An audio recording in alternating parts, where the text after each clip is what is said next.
রাস্তার পাশে টেবিল নিয়ে বসে যে দান করেন, কোরবানির চামড়া দান করেন, অমুক দান করেন। এইসব দান করে আমরা কি সৃষ্টি করছি?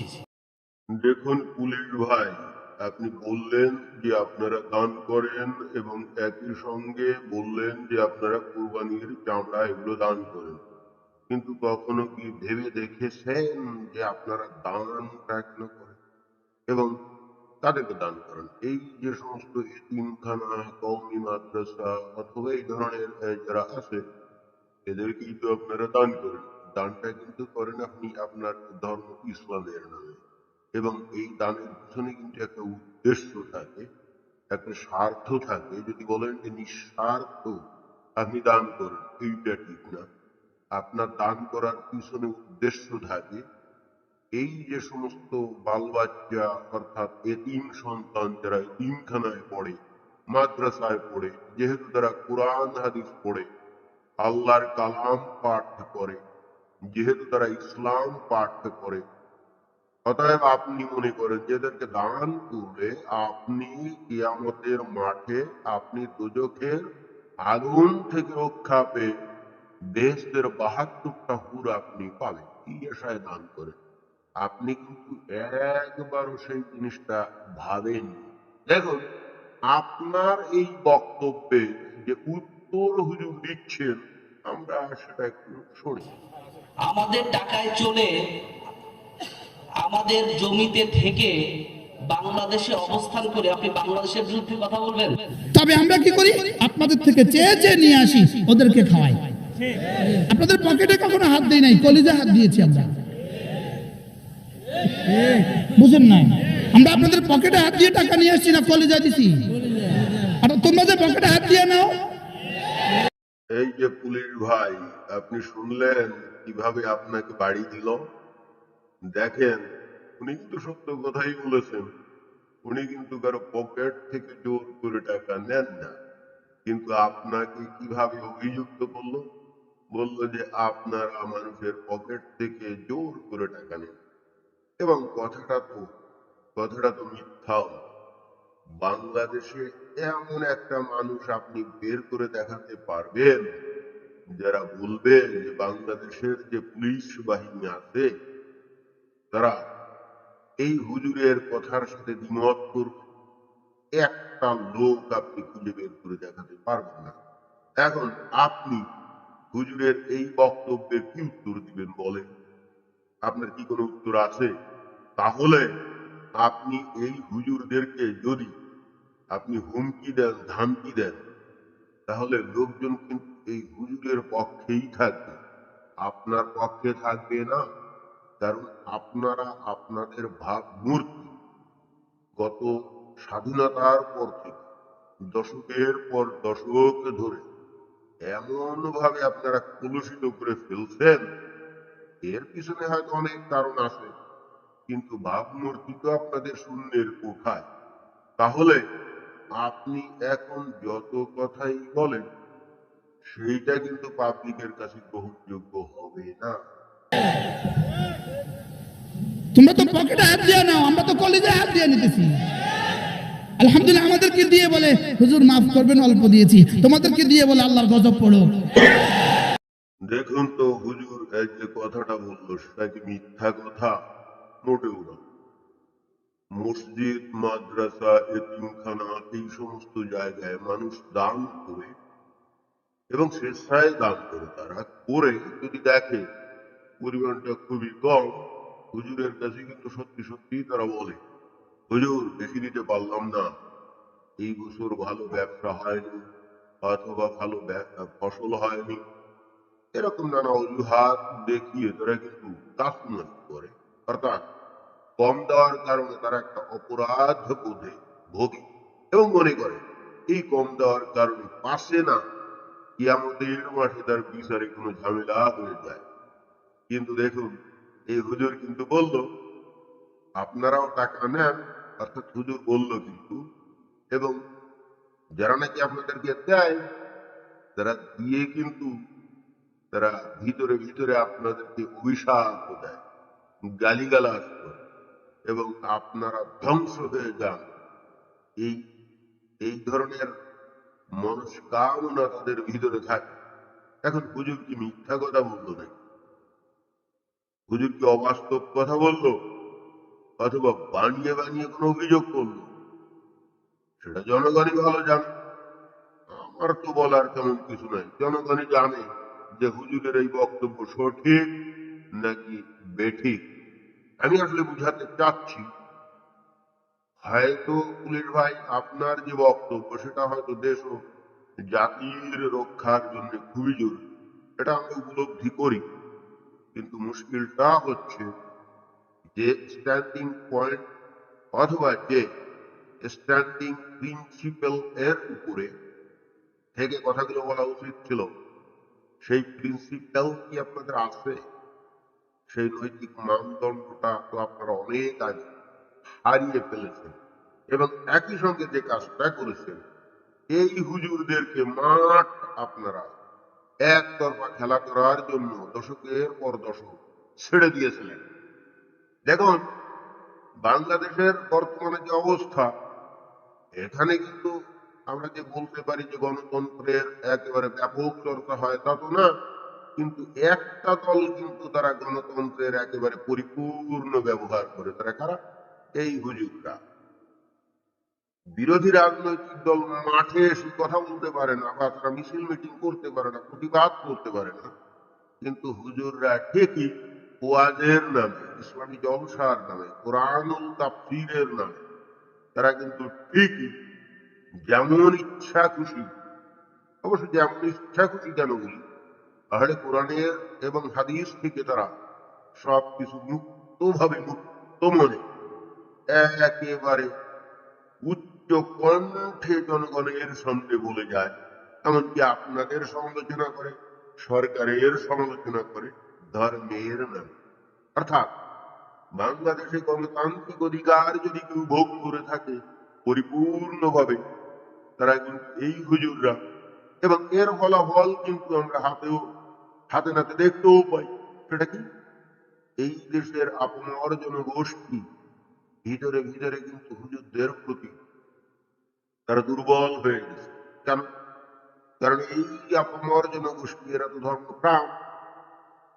এদের কাছে ধর্মের কথা বললে, অর্থাৎ ইসলামের কথা বললে, নবীর কথা বললে, আল্লাহর কথা বললে, এরা মনোযোগ দিয়ে সেটা শোনে। শুধু এই কান দিয়ে ঢুকে আর ওই কান দিয়ে বের হয়ে যায়, এইটা মনে হয় ধারণা করাটা ঠিক না। এখন একটা কান দিয়ে ঢুকলে ওই কথাগুলো কিন্তু কিছুটা হলেও মগজে থাকে।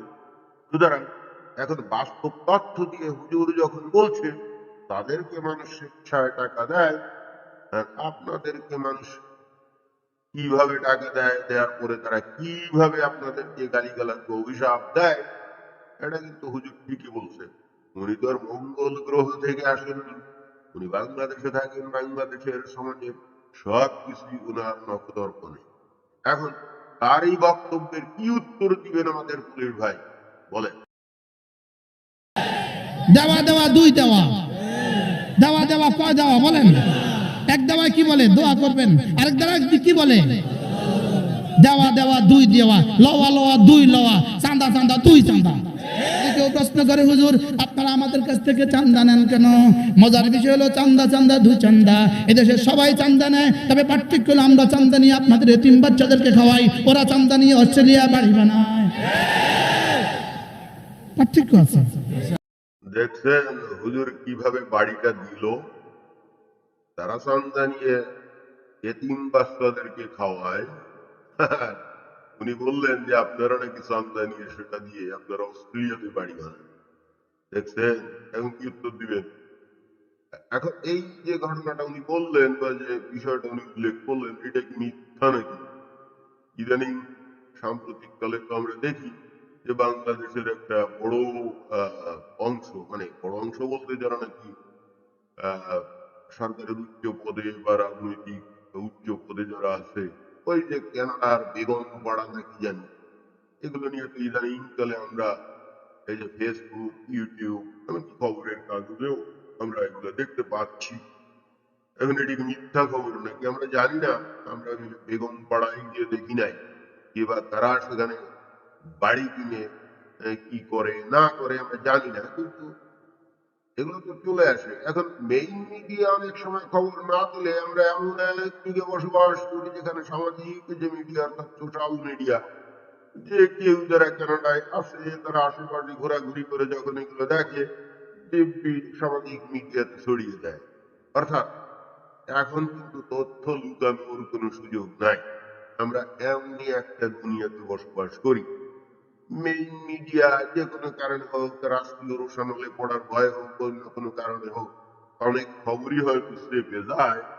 কিন্তু কানাডাতে যারা থাকে তারা যখন এই সমস্ত বিষয় দেখে বা জানে বা চোখের সামনে এইগুলো দেখে, তারা তো দিব্যি ছবি টবি তুলে ফেসবুকে দিয়ে দেয়, ব্যাস মানে জেনে যায়।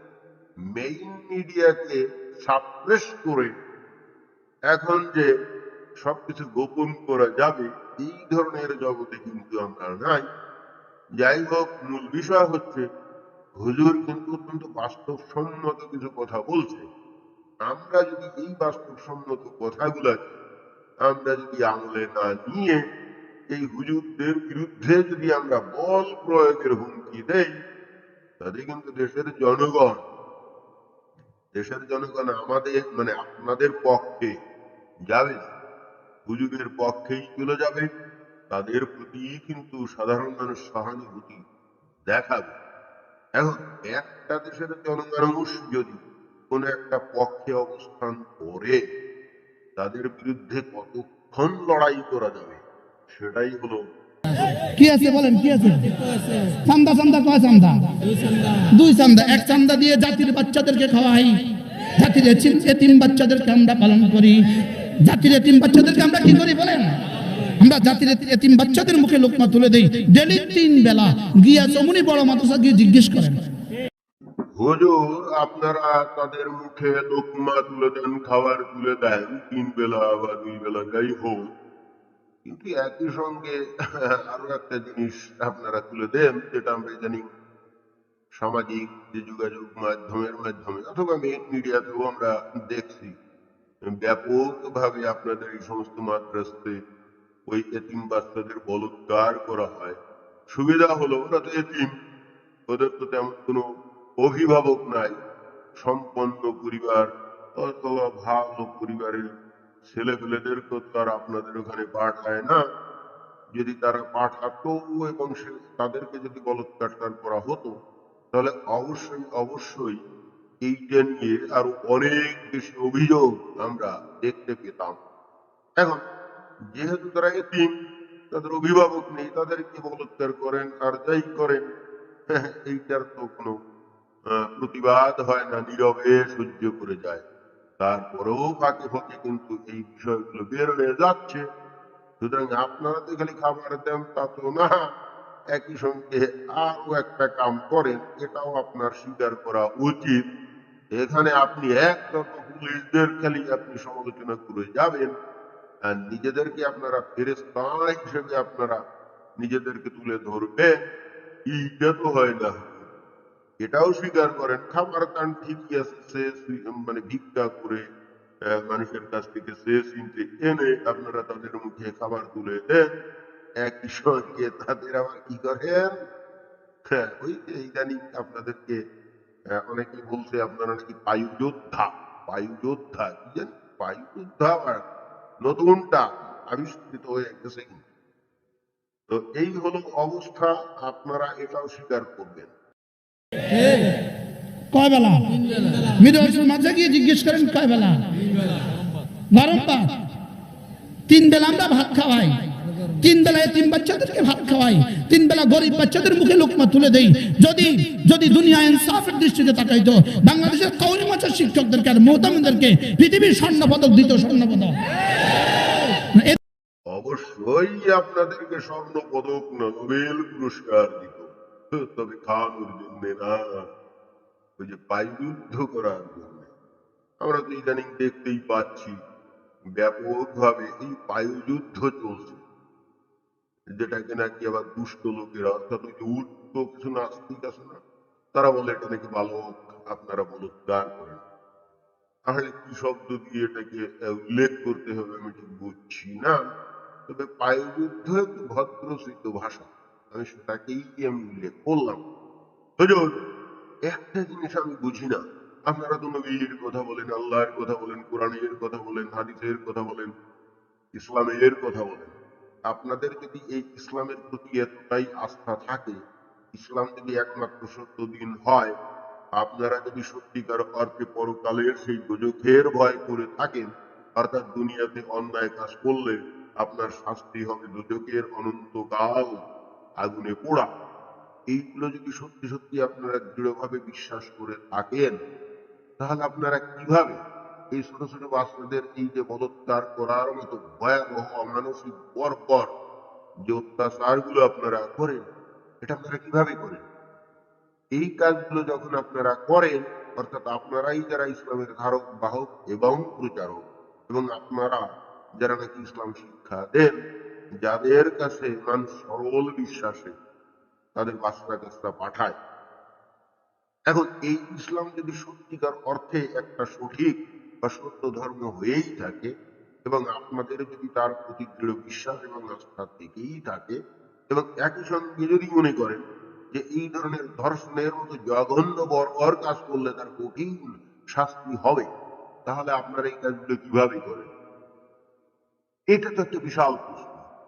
তার মানে কি, যারা নাকি উটকো নাস্তিক, ওই যে মাঝে মাঝে উটকো নাস্তিকরা বলে যে আপনারা এইগুলো পড়ে শুনে আপনারা ঠিকই বুঝে গেছেন যে এগুলো অন্তঃসার শুনি, এর পিছনে কোনো সত্যতা নাই, এটা বস্তুত কিছু মানুষের রচিত একটা ধর্ম, যেটা যে কোনো ভাবে হোক রাজনৈতিক বা অন্য কোনো উদ্দেশ্যকে সামনে রেখে এটা গত 1400 বছর ধরে ব্যবহৃত হয়ে আসছে, এবং এর পিছনে আসলে কোনো ওই ডিভিনিটির কোনো হস্তক্ষেপ নাই, সৃষ্টিকর্তার কোনো হস্তক্ষেপ নাই। এবং তাই আপনারা যে কাজ করেন, অর্থাৎ পায়ুযুদ্ধ করেন, এগুলো করলে আপনাদের কোনো বিচার আচার হবে না।